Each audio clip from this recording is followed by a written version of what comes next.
In 1881, my great-great-grandmother, Nellie Curley, got on an orphan ship from England to Nova Scotia because Nova Scotia wanted kids and England had a lot of orphans that needed families.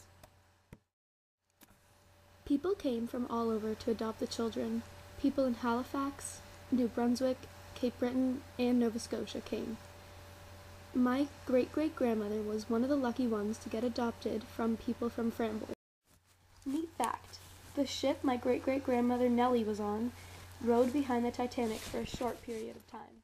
The couple Nellie got adopted by were from Framboise, Sadie and Dan McLeod.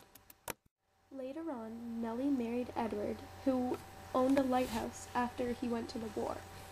The lighthouse was on an island with only the lighthouse on it.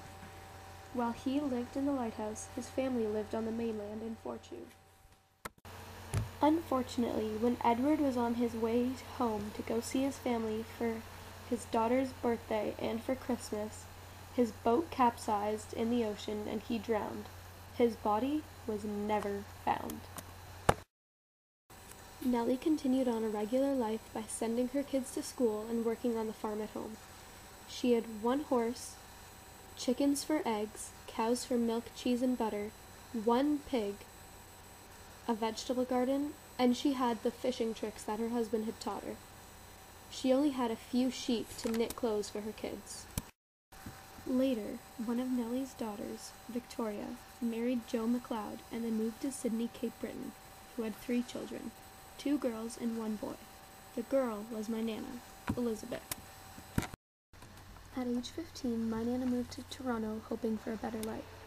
In Toronto, she met my Papa. He moved there from Scotland. Papa worked at Steelcase, or POI. Together they had 2 children. My mom then had me in 1997. Then she had my 2 sisters in 2004 and 2006.